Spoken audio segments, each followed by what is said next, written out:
Welcome to Retiree Tech Talk. My name is John, and I am a 62-year-old IT professional working help desk.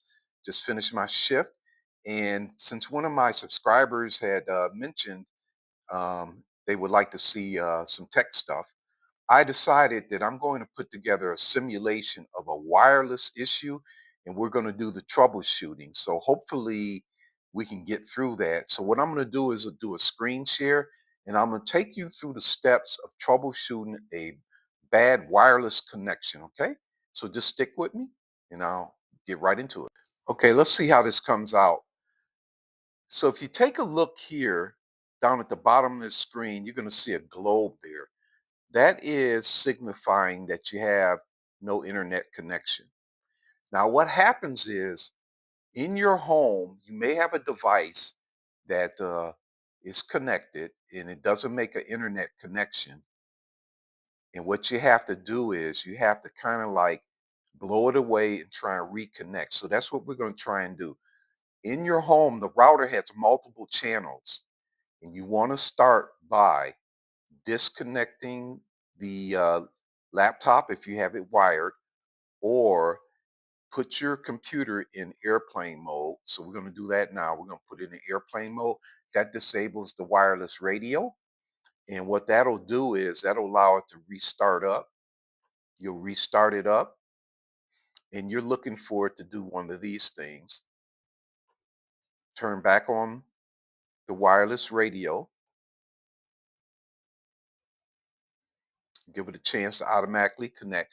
Now you can see how this flipped over to being connected.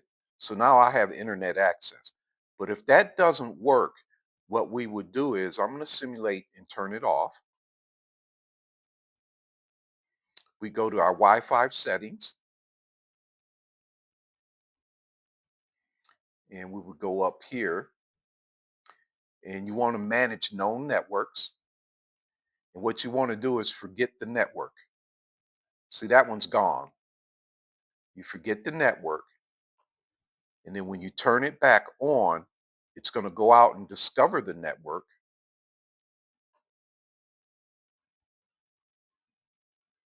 Here it is. Should come up in a minute right here. We're going to connect to it. And now it wants the password. So it's reestablishing a new connection. And let's see if this works. If I got the right password, it'll verify and it will connect. So now I'm connected again. Okay. If you're following these steps and it doesn't work, you want to try and use your mobile phone as a hotspot.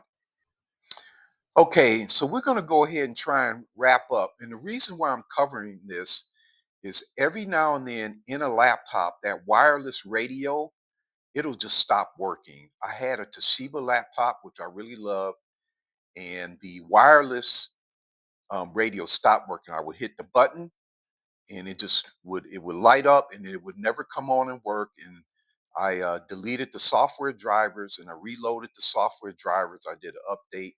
In internal to the laptop, there was a problem, but I was able to connect up directly by using what's called a patch cable. This is a RJ45. You've probably seen these in the office. This is a pretty long one. You really don't need this.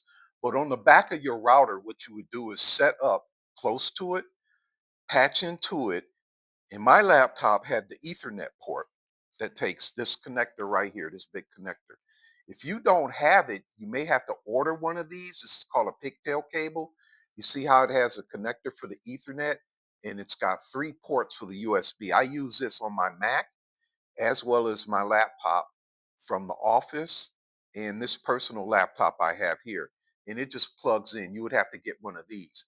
So, because what will happen is sometimes your equipment will stop working and you'll be like ready to throw it away, but you still got data on it and you would patch in. My old Toshiba, I actually connected directly with it and I kept using it until the screen went bad. So the screen went bad. Now I'm on this HP.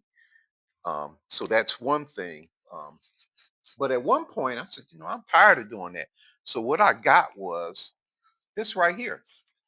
Since my wireless radio was broke, I bought this, and I think I got this at Best Buy or I ordered it.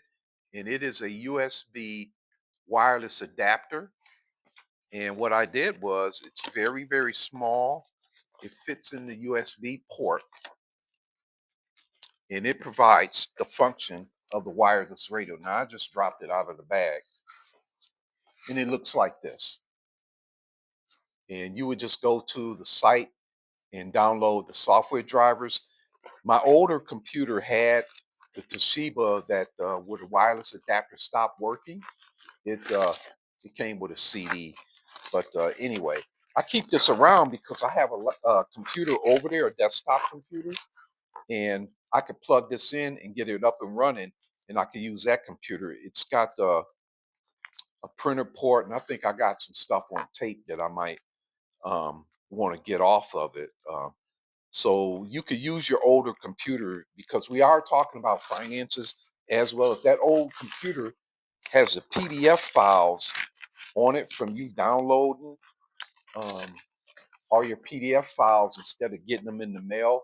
If you've been watching my videos, I got a binder and I put all my statements in, but you may have that on an old computer and you need to get it up and running and get it transferred to OneDrive. And that's why I'm covering this, to give you options. So that is about it. This is troubleshooting your wireless connection. You try it in the house, you go to another network, see if your mobile phone will connect up to it. And if you feel like the wireless radio doesn't work, patch in directly. If it starts to work, then there's a problem with the internal radio for the Wi-Fi. And then you can delete the Wi-Fi driver, let it reconnect, or you can buy the wireless adapter that I have, plug it up, and that way you can continue to get use out of that laptop, like I did with my Toshiba until the screen went bad. The screen went so bad that I couldn't use it anymore. I would have had to hook it up to a monitor. I didn't want to do that. So this is John with Retiree Tech Talks, and this was troubleshooting your wireless adapter. Okay. Thanks for sharing with me and watching my videos. Take it easy and hope you have a happy Thanksgiving.